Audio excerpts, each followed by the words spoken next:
하나님의 은혜와 평강을 빕니다. 사랑하는 성도님 여러분, 반갑습니다. 요즘 날씨가 너무 좋습니다. 초록색도 조금씩 더 늘어나는 것을 보게 됩니다. 참 좋은 계절에 또 여러분들과 함께 이 밤에 우리 하나님을 예배하게 돼서 참 감사합니다. 우리 시간 찬송 한 곡 부르면서 온라인 가정 예배 시작하겠습니다.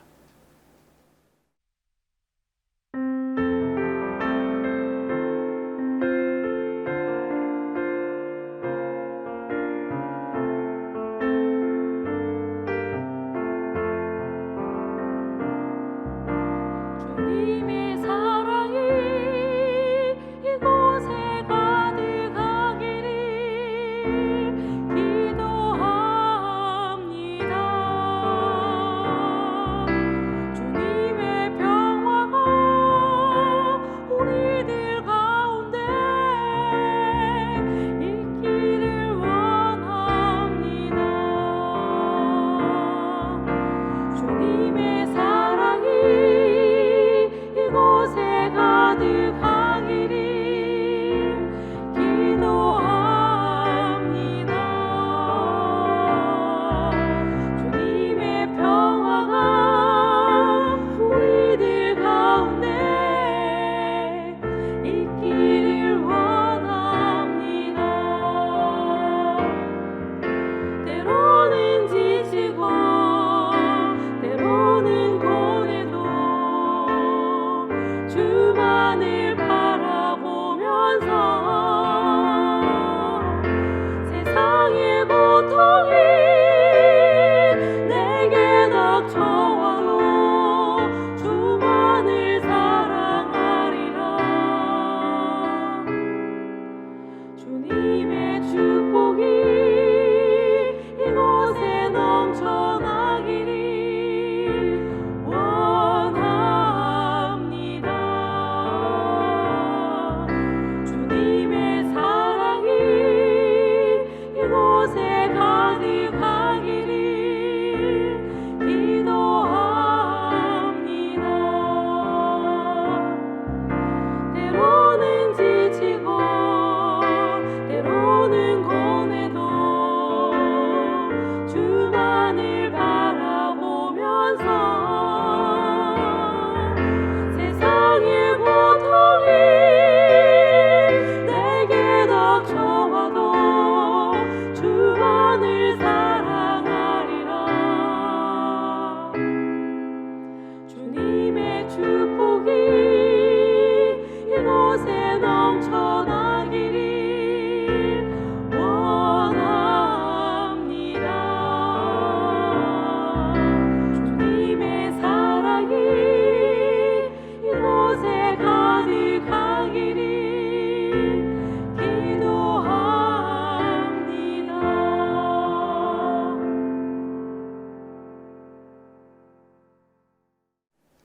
기도하겠습니다. 하나님 아버지, 저희들을 구원해 주시고 하나님의 자녀 삼아 주셔서 감사합니다. 하루하루 하나님의 은혜 가운데 살게 하시고 오늘도 주님 은혜로 하루 생활 잘 마칠 수 있도록 해주신 것 감사합니다. 이 시간 우리 사랑하는 성도님들과 함께 주님께 예배로 나아갑니다. 우리의 예배를 기쁘게 받아주시고 또 예배를 통해서 하나님 영광 받으시며 우리의 심령에도 큰 기쁨 있게 해 주시옵소서. 모든 것 주님께 의탁하오며 예수님의 이름으로 기도드립니다. 아멘. 찬송 한 곡 더 부르겠습니다.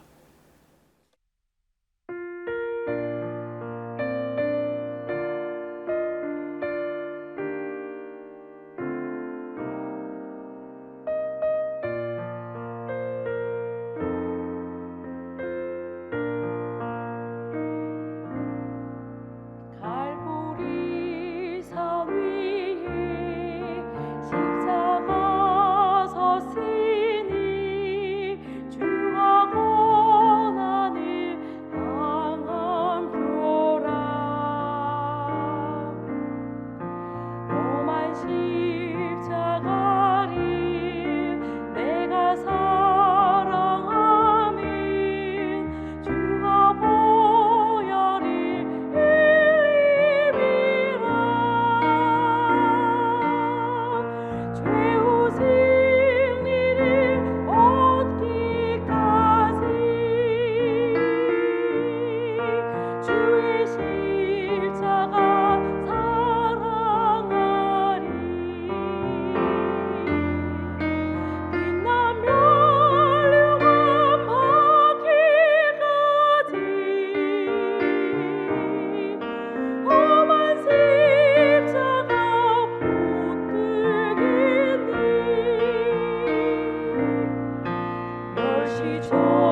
함께 나눌 하나님 말씀은 잠언 20장 20절부터 25절까지의 말씀입니다.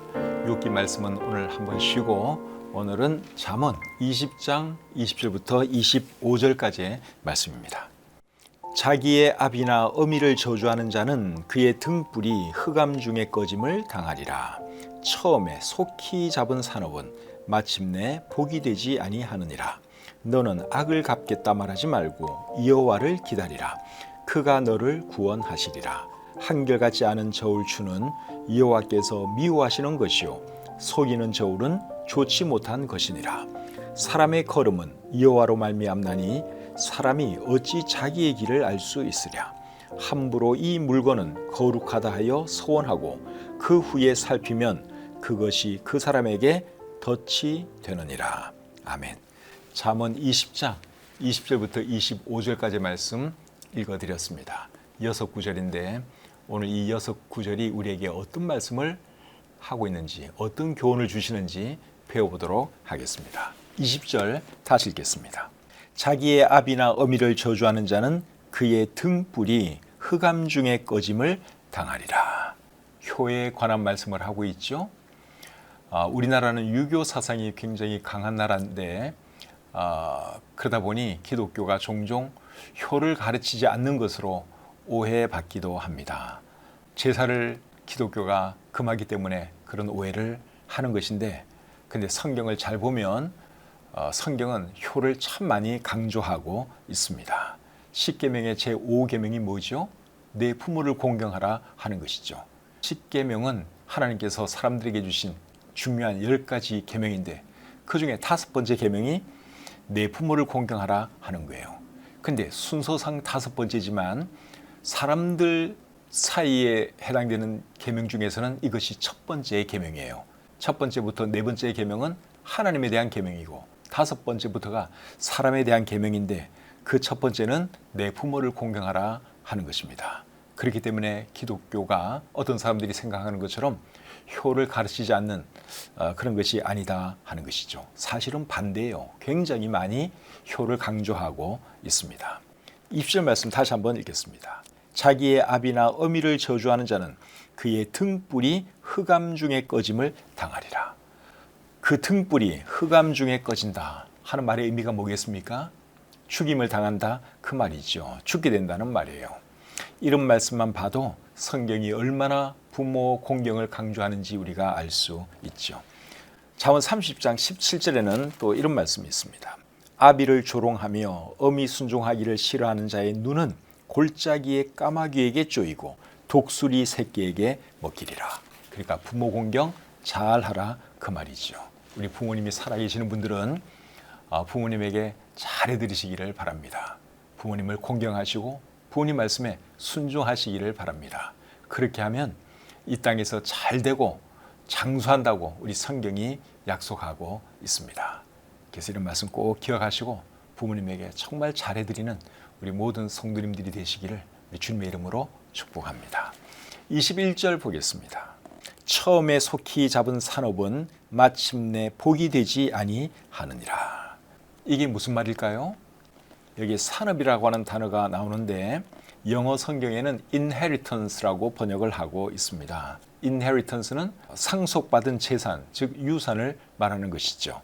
새번역 성경은 21절을 이렇게 번역하고 있습니다. 처음부터 빨리 모은 재산은 행복하게 끝을 맺지 못한다. 그리고 공동번역은 이렇게 되어 있습니다. 하루아침에 모은 재산은 끝이 좋지 않다. 재산을 하루아침에 많이 모은 경험이 없어서 이 말이 맞는 말인지 틀린 말인지 잘 모르는 분들도 계실 거예요. 근데 여러분, 갑자기 돈을 많이 갖게 된 사람들 중에는 행복해진 사람보다는 불행해진 사람이 더 많습니다. 갑자기 로또 맞은 사람들, 이런 사람들 중에는 행복해진 사람보다는 불행해진 사람이 실제로 더 많아요. 그래서 이 말이 맞는 말이다 하는 것을 우리가 알 수 있습니다. 하루아침에 모은 재산은 끝이 좋지 않다. 처음부터 빨리 모은 재산은 행복하게 끝을 맺지 못한다. 돈은 천천히 많아지는 것이 좋습니다. 갑자기 많아지는 것은 이게 절대로 좋은 것이 아닙니다. 돈이 많으면 돈을 다룰 수 있는 능력도 있어야 하고 또 또 제대로 쓸 수 있는 인품도 갖추어져야 하는데 돈이 갑자기 많아지다 보면 그런 능력이나 인품을 갖출 시간이 안 되죠.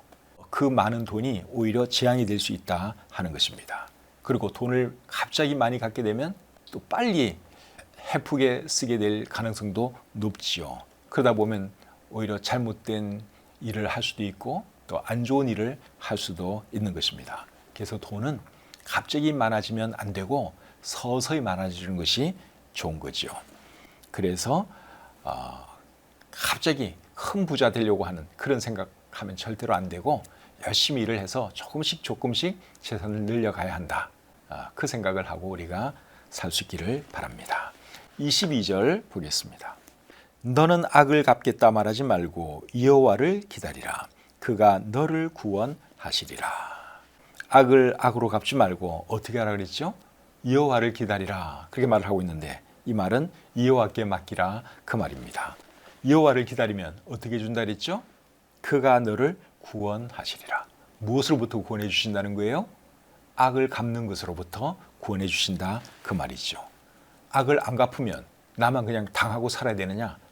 그런 거는 아닙니다. 악을 갚지 않고 하나님께 맡기면 하나님께서 대신 갚아 주시죠. 그래서 로마서 12장 19절에 이렇게 말씀하고 있습니다. 내 사랑하는 자들아 너희가 친히 원수를 갚지 말고 하나님의 진노하심에 맡기라.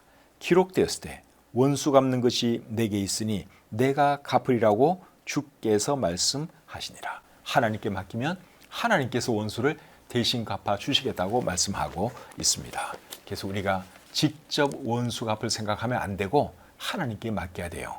그러면 하나님께서 우리를 구원해 주십니다. 무엇으로부터 구원해 주신다고요? 악을 행하는 것으로부터 우리를 구원해 주시는 것이죠. 악을 갚으려고 했다가 악을 갚지 않았던 사람 중에 누가 생각납니까? 다윗이 생각나죠. 다윗은 나발에게 선을 베풀었습니다. 그런데 나발은 다윗에게 그 선을 악으로 갚았지요. 그 말씀이 사무엘상 25장에 나오는데 21절 22절 한번 읽어보겠습니다. 다윗이 이미 말하기를 내가 이자의 소유물을 광야에서 지켜 그 모든 것을 하나도 손실이 없게 한 것이 진실로 허사라. 그가 악으로 나의 선을 갚는도다. 내가 그에게 속한 모든 남자 가운데 한 사람이라도 아침까지 남겨두면 하나님은 다윗에게 벌을 내리시고 또 내리시기를 원하노라 하였더라. 다윗은 나발에게 선을 베풀었는데 나발은 다윗에게 악으로 갚았습니다. 그래서 다윗이 너무 화가 나서 그 나발의 집안을 몰살시킬 결심을 하지요. 그런데 이제 그 소식을 나발의 아내 아비가일이 듣고 다윗에게 찾아와서 사정을 합니다. 다윗, 당신은 왕이 될 뿐인데 그런 일로 당신의 손에 피를 묻히면 되겠습니까? 제 남편은 미련한 사람이니까 노를 푸시고 제가 가져온 이것 거둬주시고 용서해 주십시오. 그렇게 사정을 해요. 그랬더니 다윗이 그 말을 받아들이죠.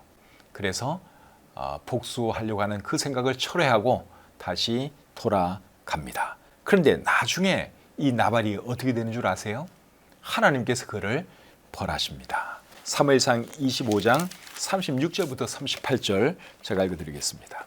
아비가일이 나발에게로 돌아오니 그가 왕의 잔치와 같은 잔치를 그의 집에 배설하고 크게 취하여 마음에 기뻐함으로 아비가일이 밝는 아침까지는 아무 말도 하지 아니하다가 아침에 나발이 포도주에서 깬 후에 그의 아내가 그에게 이 일을 말하매 그가 낙담하여 몸이 돌과 같이 되었더니 한 열흘 후에 여호와께서 나발을 치심에 그가 죽으니라. 나발이 결국 죽었죠. 누가 나발을 쳤다 그랬습니까? 여호와께서 나발을 치심에 그가 죽으니라. 하나님께서 다윗의 원수를 대신 갚아 주셨습니다. 살다 보면 우리도 악을 갚고 싶은 그럴 때가 있습니다. 누가 나에게 못된 일을 하면 갚아주고 싶은 그런 마음이 들지요. 그럴 때 여러분 우리가 직접 악을 악으로 갚으면 안 되고 하나님께 맡기셔야 합니다. 하나님께 맡기면 하나님께서 알아서 처리해 주시죠. 그리고 우리는 악을 행하지 않게 됩니다. 악에서 우리를 하나님께서 구원해 주시는 것이죠. 그래서 이런 말씀 잘 기억하시고 혹시 누가 여러분들에게 못되게 했다 하더라도 직접 여러분이 갚을 생각하지 마시고 하나님께 맡기세요. 그러면 여러분들은 악을 범하지 않아서 좋고 하나님께서 직접 갚아 주실 것이니까 또 그래서 좋은 것이죠. 꼭 기억하시기를 바랍니다. 23절 보겠습니다. 한결같이 않은 저울 추는 여호와께서 미워하시는 것이요 속이는 저울은 좋지 못한 것이니라. 옛날이나 지금이나 저울을 속여서 돈 벌려는 상인들은 늘 있죠. 근데 우리 하나님의 사람들은 절대로 그런 식으로 돈을 벌면 안 되죠. 설령 돈을 많이 못 버는 한이 있어도 정직하게 돈을 벌어야 하는 것이죠. 잠언 16장 8절에 보시면 이런 말씀이 있습니다. 적은 소득이 공의를 겸하면 많은 소득이 불의를 겸한 것보다 나으니라. 돈을 많이 버는 것이 중요한 것이 아니라 정직하게 바르게 버는 것이 중요합니다. 그래서 우리 하나님의 사람들은 장사를 하실 때나 회사에서 일을 하실 때 항상 정직하게 해야 합니다. 그래야지 하나님께서 우리를 기뻐하실 것이고 또 우리의 그런 정직한 모습을 보고 사람들이 도전받고 하나님을 보게 되는 것이죠. 꼭 기억하시고 항상 정직하게 살아가시는 저와 우리 여러분들 되셨으면 좋겠습니다. 24절 보겠습니다. 사람의 걸음은 여호와로 말미암나니 사람이 어찌 자기의 길을 알 수 있으랴.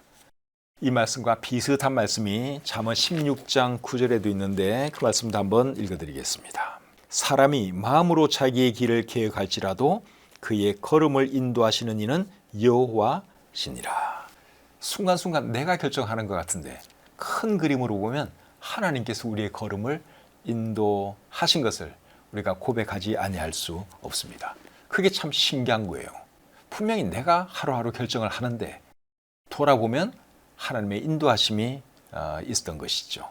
그래서 이것을 하나님의 주권과 인간의 선택, 이제 이 표현으로 우리가 조금 이해할 수가 있습니다.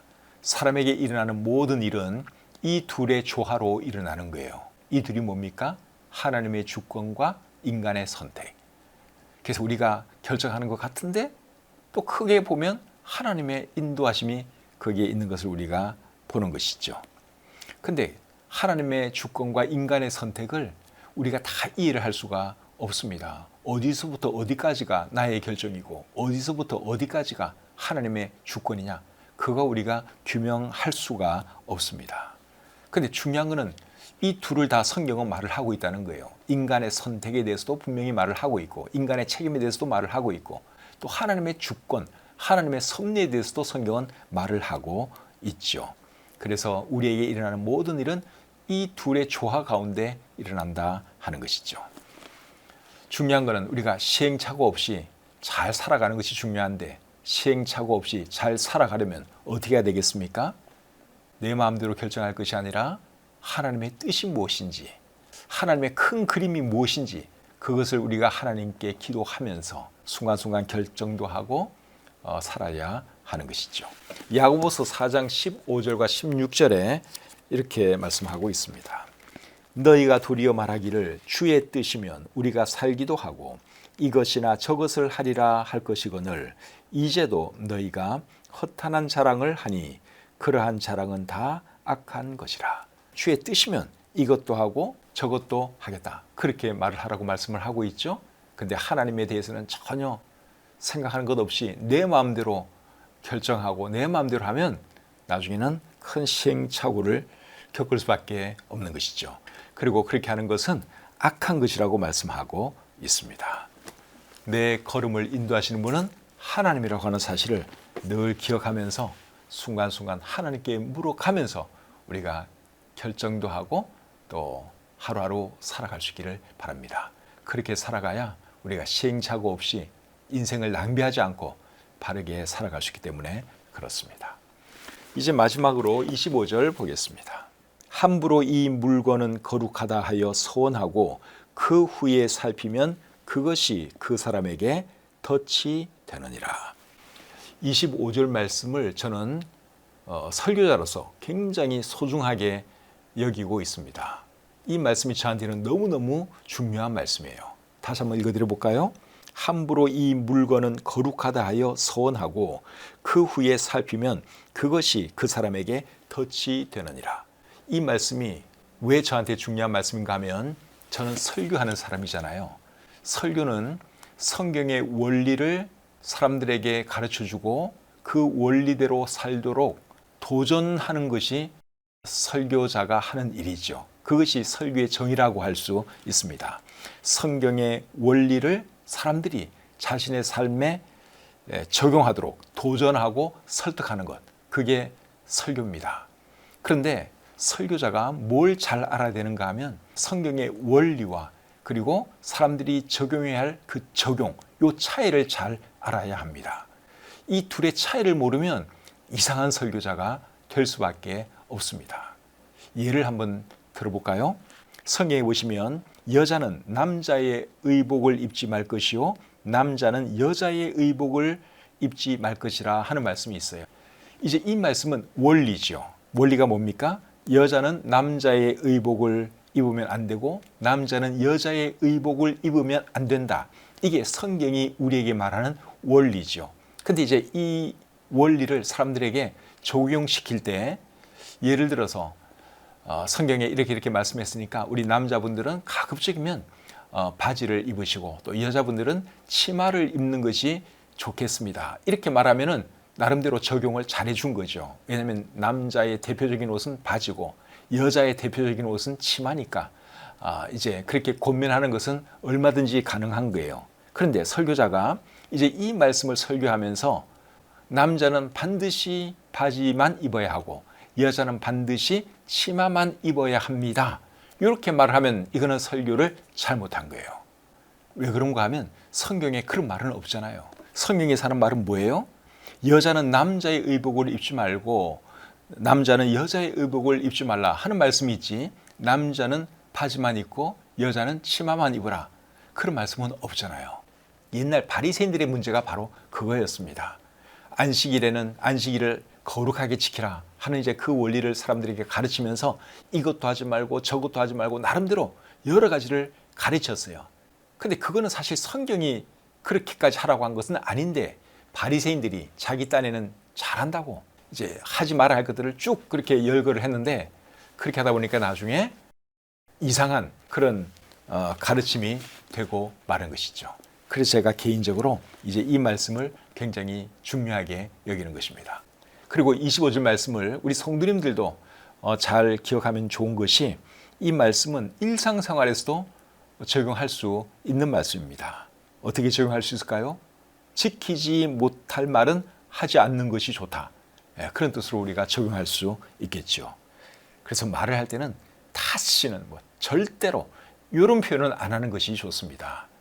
그런 표현하면 그거 지키기 어려워요. 다시는 절대로 그 말 지키기 어려운 말이에요. 그러니까 지키기 어려운 말은 안 하는 것이 좋지요. 그리고 서원이나 맹세를 할 때도 지킬 수 없는 것은 하지 않는 것이 좋습니다. 25절이 우리에게 주는 교훈이 그거예요. 다시 한번 읽겠습니다. 함부로 이 물건은 거룩하다 하여 서원하고 그 후에 살피면 그것이 그 사람에게 덫이 되느니라. 제대로 이해하셨나 모르겠습니다. 저는 하여간에 설교자로서 이 말씀을 굉장히 소중하게 여겨요. 원리와 적용 사이에서 제가 구분을 나름대로 하는 것이죠. 적용해야 할 것을 마치 원리처럼 얘기해버리면 사람들이 엉뚱한 것을 따르게 되고 성경의 원리하고 빗나간 또 그런 것을 추종하는 사람이 될 수 있기 때문에 제가 이 말씀을 소중히 여기는 것입니다. 오늘 우리 6구절 살펴보았습니다. 오늘 들은 말씀 마음에 잘 새기고 꼭 배운 교훈대로 살아가시는 저와 여러분들이 되시기를 바랍니다. 찬송 한 곡 부르겠습니다.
기도하겠습니다.